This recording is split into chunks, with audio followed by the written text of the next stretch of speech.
বিয়ের 2 মাস আগে দুজন লোক আমার সাথে জোরজবরদস্তি করেছিল। বিয়ের দিন আমি জানতে পারলাম যে আমার পেটে বাচ্চা এসে গেছে। যখন বিয়ের রাতে আমার বর আমার কাছে আসলো, শীতকাল থাকা সত্ত্বেও আমি ঘেমে নিয়ে গিয়েছিলাম। আর যখন সে আমার শরীর দেখল তখন আমি বুঝে যে যখন ঘরের মধ্যে পৌঁছলাম তখন আমার হৃদয় যেন বাইরে বেরিয়ে আসবে এরকম অবস্থা হচ্ছিল। বিয়ের সময় থেকে শুরু করে আজ পর্যন্ত আমার একটাই ভয় লাগছিল যে আমার বর যেন সত্যিটা না জানে। ভয়ে ভয়ে আমার সময় কাটছিল, আর আজকে সেই মুহূর্ত এসে গিয়েছে যখন কিনা আমার বরের সাথে আমি মুখোমুখি হব। আমার হৃদস্পন্দন বেড়ে গিয়েছিল। যদি সে আমার ব্যাপারে সত্যিটা জেনে যায় তখন কি হবে? সেই সত্যিটা একদিকে দুনিয়ার নজর থেকে আর অন্যদিকে আমি আমার বাড়ির লোকের থেকেও লুকিয়ে রেখেছিলাম। দরজা খোলার আওয়াজে আমার শরীর চমকে উঠল। আমার শরীর কাঁপতে লাগলো। আমার বর হেঁটে আমার দিকেই আসছিল আর সে আমাকে দেখতে লাগলো। তার এরকম ভাবে দেখায় আমি ভয় পেতে লাগলাম। আমার বর আমার সামনে বসল আর আমার ঘোমটা খুলল। আমি ওই সময় অন্যান্য বউদের মতো তার সামনে লজ্জা পাওয়ার বদলে ভয়ে কাঁপছিলাম। আমার বর আমার প্রশংসা করতে লাগলো, কিন্তু আমার ভয় লাগছিল। যদিও আমার বর এর আগেও আমাকে দেখেছিল। আমাদের বিয়ে 3 মাস আগেই হয়ে গিয়েছিল, কিন্তু বিদায় 3 মাস পরে হলো। কিন্তু বিয়ের সময় অন্যান্য মেয়েদের মতো আমার মনেও অনেক রকম আশা জাগল। আমি লজ্জা পাচ্ছিলাম। আমার বরকে তখন আমি মাত্র একবারই দেখেছিলাম আর আমার হৃদস্পন্দন তাতেই বেড়ে গেল।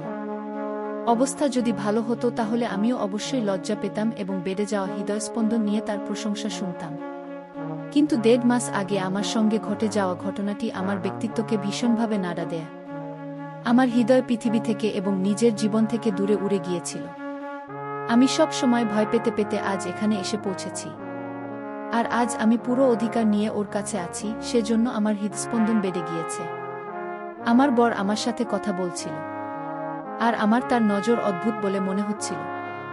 তার নজর আমার উপর পড়তেই সে পিছিয়ে গেল। আমি তার পিছিয়ে যাওয়ায় একটু ঘাবড়ে গেলাম। সে আমাকে একভাবে দেখতে দেখতে অদ্ভুত অদ্ভুত কথা বলছিল, যেটা আমাকে যেন ফাঁসির কাঠে ঝুলিয়ে দেওয়ার মতোই ছিল। আমি ভাবলাম সে হয়তো আমার রহস্য জেনে গিয়েছে। আমার সেই সত্যিটা যেটা আমি তার থেকে লুকাচ্ছিলাম, সেটা মনে হয় সে জেনে গিয়েছে। কিন্তু আমি অবাক তখন হলাম যখন সে মাথা নাড়িয়ে বলল যে, আমি ক্লান্ত হয়ে গিয়েছি আর বোধহয় তুমিও ক্লান্ত হয়ে গেছো। তুমি জামা কাপড় বদলে নিয়ে শুয়ে পড়ো। আমাকে এটা বলতে বলতে সে শুয়ে পড়ল, আর আমি আমার জায়গায় চুপ করে বসেছিলাম। অদ্ভুত মানুষ ছিল সে, যে আমাকে ছুলো পর্যন্ত না। আমি এই ব্যাপারটায় ভীষণ চিন্তায় পড়ে গেলাম। আর তারপর আমার হৃদয় ভীষণ ভারী হতে লাগল। আমি জামা কাপড় বদলে ফেললাম আর বিছানায় শুয়ে পড়লাম। কিন্তু আমার মাথার মধ্যে একটা কথাই ঘুরতে লাগল, যে প্রথম রাতেই আমার বর আমাকে ছোঁয়ার পরিবর্তে এদিকের ওদিকের কথা কেন বলতে লাগল, আর তারপর আমায় ঘুমিয়ে পড়তে বল কেন। আমি পুরো রাত এই কথাটা ভাবতে লাগলাম। পরের দিন আমি খুব কষ্ট করে নিজের মুখে হাসি আনলাম। আজও সবাই আমার খুব প্রশংসা করল। আমি ছোট থেকেই খুব সুন্দর ছিলাম। বিয়ের প্রতিটা সাজ আমার সৌন্দর্যকে আরও বাড়িয়ে দিয়েছিল। আমি বিশ্বাস করতাম আজ আমার বর আমাকে দেখে নিজের অধিকার দেখাতে নিজেকে আটকাতে পারবে না। কিন্তু আমি চাইছিলাম তার উচিত আমার প্রশংসা করা এবং তার আমার উপর অধিকার কায়েম করা। আজ বেশিক্ষণ অপেক্ষা করতে হলো না। আমার বর ঘরে আসলো আর তার মেজাজ খুব ভালোই মনে হচ্ছিল। আমার একটু ভয় লেগেছিল, কিন্তু আমি অপেক্ষা করছিলাম তার। তারপর আমি তখন অবাক হয়ে গেলাম যখন আমার বর রাতে এখানের সেখানের কথা বলতে বলতে আমায় ঘুমাতে বলল এবং সে নিজেও ঘুমিয়ে পড়ল। আমি তখন অবাক হয়ে চুপ করে বসে রইলাম। আমার মধ্যে কি সেই ব্যাপারটা ছিল না যে আমার বর আমার প্রতি আকর্ষিতই হয় না? আমার অবস্থা অদ্ভুত হয়ে গিয়েছিল। প্রথম থেকেই আমার মনের মধ্যে ভয় ছিল যে আমার বর এর সামনে আমার সত্যিটা খুলে না যায়। তার উপরে আমার বরের অদ্ভুত কাজকর্ম দেখে দেখে আমি দ্বন্দ্বের মধ্যে পড়ে গেলাম। আমার বর খুব ভালো মানুষ ছিল।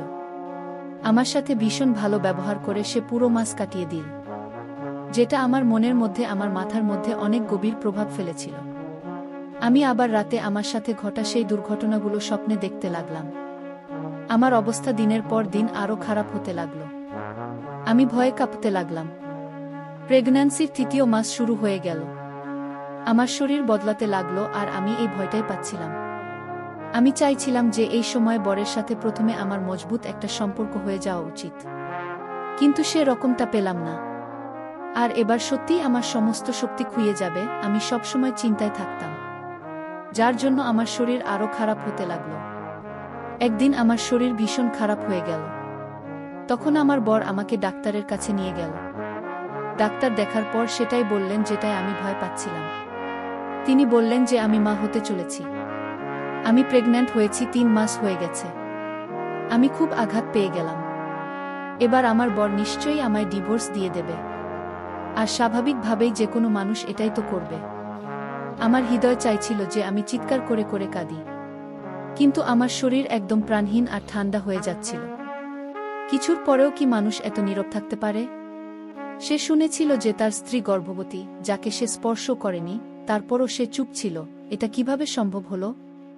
আমার মন খারাপ ছিল, আমি তার নীরবতা দেখে অবাক হয়েছিলাম। এবং দিনে দিনে আমি তার প্রেমে পড়তে শুরু করেছি। আমি বিশ্বাস করতে শুরু করেছিলাম যে সে যে ভালোবাসা দাবি করত তা সম্ভবত সত্য ছিল। সময় পেরিয়ে যাচ্ছিল এবং সে আমার প্রতিটা উপায়ে যত্ন নিচ্ছিল। আমার জন্য সে ফল আর দুধ নিয়ে আসতে লাগলো, নিজের হাতে করে সে আমাকে দুধ খাওয়াতো। আমি এইসব কিছুকে তার ভালোবাসা ভাবছিলাম, কিন্তু তাও মাঝে মধ্যে আমি ভীষণ অবাক হতাম তার ব্যবহারে। আমার এত খেয়াল রাখার পর আমার শরীরে আর কখনো কোনো সমস্যা হয়নি, আর আমি পুরো সময়টাই খুব আরাম করে নিশ্চিন্তে কাটাতে লাগলাম। তারপর আমি বিয়ের 7 মাস পরে খুব সুন্দর একটা বাচ্চা জন্ম দিলাম। আমার এই বাচ্চার ভাগ্যের উপরে আফসোস হতে লাগলো যে ওর ভাগ্যে হয়তো বাবার ভালোবাসা নেই। আরেকটা সত্যি ছিল এই যে আমার নিজের ওই বাচ্চার প্রতি খুব একটা বেশি ভালোবাসা ছিল না। কিন্তু আমার বর এখানেও আমাকে ভুল প্রমাণ করল। আর এই বাচ্চাটাকে, যার বাবার কোনো ঠিক ঠিকানা নেই, তাকে এত ভালোবাসা দিল যে আমি অবাক হয়ে গেলাম। বাচ্চার যা দরকার সে আগে থেকেই এনে ঘরের মধ্যে মজুত করত। সে ওই বাচ্চার পুরো খেয়াল রাখত।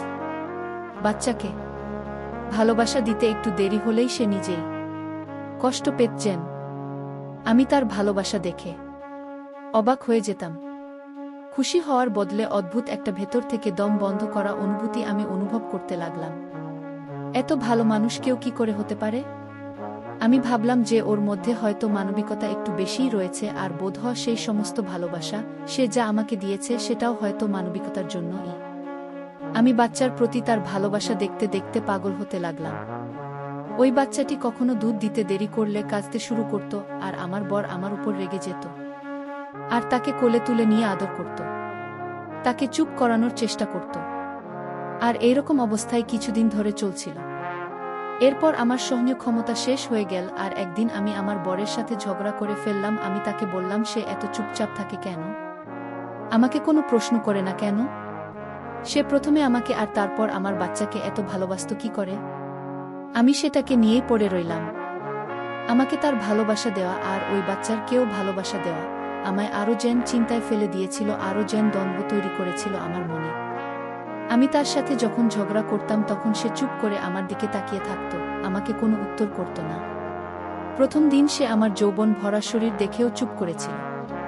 আমি সেই সময় বাহানা করেছিলাম যে আমি বিয়ের সময় বসে বসে অনেক খাওয়ার জন্য এত মোটা হয়ে গিয়েছি। তখন আমার তার এরকম প্রশ্ন করা নজর দেখে অবাক হয়েছিলাম। আর আমার বাচ্চা হয়েছে এখন মাত্র 2 মাস হয়েছে, আর আমার মধ্যে এতটাও পরিবর্তন আসেনি। আমি তাকে জিজ্ঞাসা করলাম যে তার কি আমাকে দেখে প্রথম দিন সন্দেহ হয়নি যখন সে আমার শরীরের পরিবর্তন লক্ষ্য করতে লাগল? সে বলল যে হ্যাঁ, আমার সন্দেহ হয়েছিল, কিন্তু তুমি কিছুই বলনি। তার উত্তরে আমি ঝটকা খেলাম। এবার আমার মাথা ঘুরতে লাগল যেন। আমি অনুভব করছিলাম যে আমার বর একজন অদ্ভুত ধরনের মানুষ।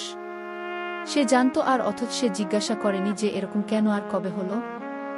এমনকি আমার সাথে কি হয়েছে বা আমি তার সাথে প্রতারণা করেছি কিনা তা জানার চেষ্টাও করেনি। আমি ঝগড়া করলে সে বলল, আমি তোমাকে আজ একটা বাস্তবতা বলতে চাই। সে শান্ত ছিল। এবার আমিও তার এই ব্যবহারের কারণ জানতে চাইছিলাম। আর আমি এতটা তো বুঝেই গিয়েছিলাম যে এর পিছনে নিশ্চয়ই কোনো ব্যাপার ছিল। কিছু এমন ব্যাপার তো ছিলই যার জন্য সে এরকম অদ্ভুত। সেই দিন সে আমাকে যে সত্যি কথা বলল সেটা আমাকে ভিতর পর্যন্ত নাড়িয়ে দিয়েছিল।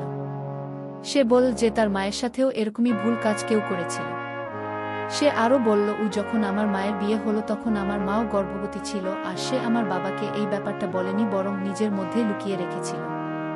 আর সে বিয়ে করে এখানে চলে এসেছিল। যখন বিয়ের রাতে আমার বাবা এই ব্যাপারটা জানতে পারে তখন তার সাথে অনেক হাঙ্গামা করে আমার বাবা আমার মাকে বাজে চরিত্রের জন্য কথাও শুনিয়েছিল। কিন্তু সে নিজের বুকে ছেড়ে দিতে রাজি হয়নি। নিজের বুকে সে আপন করেছিল এবং তার সাথে সম্পর্ক স্থাপন করেছিল। শুধুমাত্র এইটুকুই দয়া করতে পেরেছিল, এর বেশি আর কিছু নয়। যদিও আমার মায়ের সাথে অনেক ভুল কিছু হয়েছিল, আর তাতে তার কোনো দোষও ছিল না, কিন্তু আমার মাকে আমার বাবা কথা শোনাতে থাকত, আর মা কথা শুনতে থাকত। আর আমার লালন পালন অন্যান্য বাচ্চার মতো হওয়ার কথাও ছিল না। কিন্তু আমার বাবা আমাকে বট করল আর আমাকে নিজের নাম দিল, আমাকে ঘরে রাখল আর খাওয়ালো পড়ালো। কিন্তু একটা তফাৎ থেকেই গিয়েছিল, কেননা আমি বিনা বাবার বাচ্চা ছিলাম। আমি আমার মায়ের বরের থেকে নিজের বাবার মতো ভালোবাসাটা পাইনি। আমার কাছে দুনিয়ার সমস্ত জিনিস ছিল, কিন্তু আমার মা বাবার পুরো ভালোবাসা আমি পাইনি। আমার মা বাবার নিজের বাচ্চা ছিল, আর এই জন্য তাদের লালন পালন অন্যরকম ছিল। তাদেরকে অনেক ভালোবাসত আমার মা বাবা। আর এই তফাৎ দেখতে দেখতে আমি বড় হয়েছি, আর আমার প্রতি অনেক অন্যায় করা হয়েছিল, তাই আমার ভেতরে খারাপ বাড়তে লাগলো। আর মা বাবার বিরুদ্ধে আমার মনে বিষ ভরে উঠল। আমার মায়ের প্রতি আমার রাগ ছিল, কারণ যখন বিয়ের আগেই তার সাথে এরকম অত্যাচার হয়েছিল, তাহলে সেটা আমার বাবাকে সে বলেনি কেন? তার বলা উচিত ছিল। যার বিয়ে হতে যাচ্ছে তার বরকে সমস্ত কিছু সত্যিটা বলা উচিত ছিল, আর তাকে সিদ্ধান্ত নেওয়ার পূর্ণ অধিকার দেওয়া উচিত ছিল। আমার নজরে আমার মায়ের বরের কোনো দোষী ছিল না। আমার মা নিজেই এই ব্যাপারটা লুকিয়ে ভুল করেছিল। যখন কিনা ওই লোকটার এতটা ক্ষমতা ছিল যে কিনা এরকম মহিলাকে আপন করে নিয়েছিল, অথচ সম্পর্ক নষ্ট করেনি। আর বিনা বাবার বাচ্চাকে সে নিজের নাম দিয়েছিল। বিয়ের আগে সত্যিটা যদি জানা যেত, সে কখনোই আমার মাকে ছাড়ত না, আর সে নিজে খুশি হতো যে সে এই সিদ্ধান্তটা নিজের ইচ্ছায় নিয়েছে। আমার বর বলছিল, আর আমি পাথরের মতো হয়ে গিয়েছিলাম তার কথা শুনে। আমি আমার বরের মায়ের ভাগ্য পেয়েছিলাম, এই ছিল সেই ব্যাপারটা যার জন্য সে আমার উপর সন্দেহ করার পরও আমাকে কোনো প্রশ্ন জিজ্ঞাসা করেনি। বরং সত্যিটা জানার পর আমার সাথে ঝগড়া করার বদলে বা আমাকে মারধর করার বদলে সে হৃদয় থেকে আমাকে আপন করে নিয়েছিল। আমার বর আমার দিকে তাকালো আর আমাকে বলতে লাগলো যে, আমারও তোমার কাছে একটাই প্রশ্ন, তার মানে কি তুমি এইসবের সাথে জড়িত ছিলে? তোমার কি কোনো ছেলের সাথে সম্পর্ক হয়েছে? আমি তার প্রশ্নে কেঁপে উঠলাম। আমি দ্রুত মাথা নেড়ে না বললাম, এবং তাকে ভরসা করানোর চেষ্টা করতে লাগলাম। আমি বলতে লাগলাম কি না, এরকম কিছু ব্যাপার নয়। আমি কসম খেলাম আর বললাম যে আমি নির্দোষ। আমি ওই দুটো লোককে চিনি না, জানি না, তাদের মুখ পর্যন্ত আমি মনে করতে পারি না। আমি নিষ্পাপ, আমার কখনো কোনো অন্য লোকের সাথে কোনো সম্পর্ক ছিল না। আমি শুধু আমার হৃদয়ে একজনকেই রেখেছিলাম, আর সে আমার বর। আমার ভরসা করানোর চেষ্টা করার পর সে বলতে লাগলো, যদি এরকম ব্যাপারে ছিল তাহলে তুমি লুকিয়েছিলে কেন? তুমি লুকিয়েছিলে কেন? তুমি আমাকে কিছু বলনি কেন যে তোমার সাথে এরকম ভুল কিছু হয়েছে? তুমি তো নিজে মজবুত ছিলে, কেন নিজেকে কষ্ট দিতে থাকলে? কোনো ব্যাপারে তুমি ভয় পেয়েছিলে? কেন আমার মায়ের মতো বোকামি তুমি করলে? আমি তার এত প্রশ্নে কি উত্তর করব ভেবেই পেলাম না। আমি তাকে বললাম, মেয়েরা শুধুমাত্র বদনামের ভয় পায়। আমিও এই ভয়টা পেয়েছিলাম যে আমার উপর হয়তো কেউ বিশ্বাস করবে না। আর আমার কাছে কোনো প্রমাণ ছিল না যে আমি তাকে কিছু। আজকের দিনে প্রকৃত পুরুষ তো অনেক কম থেকে গিয়েছে। লোক তো মিথ্যে বদনাম শুনেই সম্পর্ক ত্যাগ করে। এত কিছু সহ্য করেছি আমি। তারপর আমি নিজের উপর যেসব ঘটনা ঘটতে দেখেছি, আমি তার পিডাপিডিতে বললাম, আমি কি করে জানবো যে তুমি আমাকে বিশ্বাস করবে? বিয়ের রাতে প্রশ্ন করলে আমি নিজেই সব বলতাম, কিছু গোপন করতাম না। আমি যদি জানতাম যে আমার স্বামী এত ভালো, আমি কেন নিজেকে এত কষ্টের মধ্যে ফেলব? আমি কাঁদতে লাগলাম। আমার স্বামী আমার হাত ধরে বলল, এখন মনে রেখো, আমি তোমাকে বিশ্বাস করি, আর এখন বেশি কিছু ভেবো না। আমি স্নেহময় চোখে তার দিকে তাকালাম। তার ভালোবাসায় আমার হৃদয় আনন্দে ভরে উঠল। আজ সবকিছু জানা হয়ে গিয়েছিল। আমি অনুভব করছিলাম যে আজ আমরা দুজনেই একে অপরকে আমাদের প্রতিটি সত্য বলেছি। কিন্তু আমি ভুল ছিলাম। এখনো পর্যন্ত অনেক সত্যই আমি জানতাম না। আমার মাথায় তখনও আকাশ ভেঙে পড়েনি। এখন এসবের অজান্তেই আমি খুশি হয়েছিলাম। আমার স্বামীর কারণে আমার জীবন ভালো এবং শান্তিতে কাটতে শুরু করে। এখন আমার স্বামীর উপর আমার আস্থা এমন হয়ে গেছে যে আমি তাকে আমার সম্পর্কে সবকিছু বলতাম। আমিও আমার সন্তানকে আদর দিতে শুরু করি এবং কিছুদিন পর আবার মা হওয়ার সুসংবাদ পেলাম। তফাৎটা এই যে আমি এই সুখটা প্রকাশ্যে অনুভব করছিলাম, কিন্তু আমার স্বামীর আচরণে কোনো পরিবর্তন আসেনি। এবারও সে আগের মতোই যত্ন নিচ্ছে। এমনকি সে আমাকে বেশি কাজ করতে দেয়নি। তাদের কাছ থেকে গোপনে ঘরের কিছু কাজ করতাম। না হলে তো সে একটি কাজের লোকও রেখে নিয়েছিল। কাজের মেয়েটি আমার বড় ছেলেকে সামলে রাখত। একদিন ভাবলাম আমি স্টোর রুম থেকে কিছু জিনিস বের করি, যেগুলো আমার বড় ছেলের জন্মের পর দরকার ছিল। সে যখন বড় হলো তখন আমার স্বামী স্টোর রুমে তার সব জিনিসপত্র রেখেছিল। আমার আর মাত্র 1 মাস বাকি ছিল। ভাবলাম মাল তোলার আগে একবার দেখে নিই ভালো করে। স্টোরের লাইট জ্বালিয়ে রাখলাম। পুরনো বাক্স খুলে সব জিনিসপত্র বের করছিলাম। তারপর বাক্সের এক কোণে খুব পুরনো একটা সিন্দুক পেলাম। আমি সেই সিন্দুকটা আমার গুছানো জিনিসপত্রের মধ্যে রাখলাম এবং কাজের মেয়েকে ডেকে সেই সমস্ত জিনিসপত্র আমার ঘরে নিয়ে গিয়ে রাখতে বলে দিলাম। আমার কথায় সে জিনিসগুলো নিয়ে ঘরে রাখল। জিনিসপত্র বের করে দেখছিলাম। এবার সেই পুরনো সিন্দুকটা আমার সামনে এল। যখন আমি সেই বাক্সটি খুললাম, এর মধ্যে যা ছিল তা দেখে আমি তো অবাক হয়ে চমকে গেলাম। আমার মাথা থেকে পা পর্যন্ত কাঁপছিল, আমি যেন শেষ হয়ে যাচ্ছিলাম। আমি এটা বিশ্বাস করতে রাজিই ছিলাম না। এটা কিভাবে হতে পারে?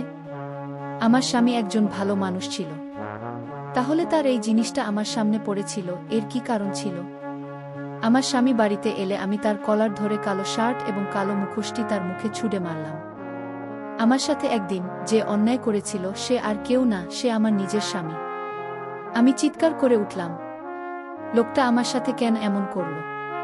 কেন আমাকে সে এমন কষ্ট দিল? সে বলল, তুমি আমার বিয়েতে ছিলে। আমি কোনো পাপ করিনি। আমি শুধু তোমাকে পরীক্ষা করতে চেয়েছিলাম। আমি জানতে চেয়েছিলাম তুমি আমাকে সত্য বলছো কি না। কি তার কথায় আমি বড় একটা ধাক্কা খেলাম। সে আমাকে পরীক্ষা করার জন্য এত কষ্ট দিয়েছে। আমার স্বামী সম্পর্কে সত্য জানার পরে আমি কষ্টের মধ্যে কাটানোর সমস্ত সময় মনে করতে শুরু করি। তার পুরো সত্যটা না জানলে সারাটা জীবন এভাবেই নিজেকে দোষ দিয়ে দুঃখে কাটিয়ে দিতাম। আমার স্বামীর প্রতি আমার প্রেম পুরোপুরি আমি হারিয়ে ফেলেছিলাম। আমি এই বাড়ি ছেড়ে কোথাও চলে যেতে চেয়েছিলাম, আর ফিরে আসব না ঠিক করলাম। আমি যখন বাড়ি থেকে বের হতে চাইলাম তখন আমার ছেলেমেয়েরা আমার পা বেঁধে দিল। যাই হোক না কেন, আমি তো তাদের মা, এবং আমার সেই সন্তান যাকে আমি ভুল বুঝেছিলাম তাকে তার অধিকার এবং তাকে সঠিক ভালোবাসা দিতে পারিনি, আর এখন আমি তার জন্য অনুতপ্ত বোধ করছিলাম। সে অনাথ শিশুর মতোই জীবনযাপন করেছিল। আমি আমার স্বামীর প্রতি ঘৃণা অনুভব করছিলাম, কিন্তু আমার ফিরে যাওয়ার কোনো উপায় ছিল না। সে একজন সন্দেহবাদী লোক ছিল, এর বেশি কিছু নয়। তার উপর দিয়ে যে সমস্ত পরিস্থিতি গিয়েছে, যেভাবে তার শৈশব কেটেছে, তাকে সেসব মানসিকভাবে অসুস্থ করে তুলেছে। তার শৈশবের পরিস্থিতি দেখে আমি ভাবছিলাম যে আমি যদি সেই সব পরিস্থিতির মধ্য দিয়ে যেতাম তাহলে আমিও হয়তো এমন হয়ে যেতাম। কারণ সেই দুর্ঘটনার পর থেকেই আমারও মানসিক রোগী হয়ে ওঠার প্রবণতা ছিল। বাস্তবতা না জানলে আজ পর্যন্ত আমি একই দুঃখে থাকতাম। আমি অনেক কেঁদেও ছিলাম। আমি যাকে ভালো মনে করতাম সে নিজেই আমার সর্বনাশের জন্য দায়ী। আর আমি এখনো আগের মতোই অসহায় ছিলাম, তার সাথে থাকতে বাধ্য হলাম। কারণ আমি তার সন্তানদের মা ছিলাম। আমার সন্তানদের ছেড়ে আমি তাদেরকে তাদের বাবার মতো করতে চাইনি। বন্ধুরা যারা এই গল্পটি শুনছেন, আমি তাদেরকে জিজ্ঞাসা করতে চাই, সে কি ইচ্ছাকৃতভাবে এমন ভুল করেছিল? আমার স্বামীকে আমার কি ফিরিয়ে নেওয়া উচিত?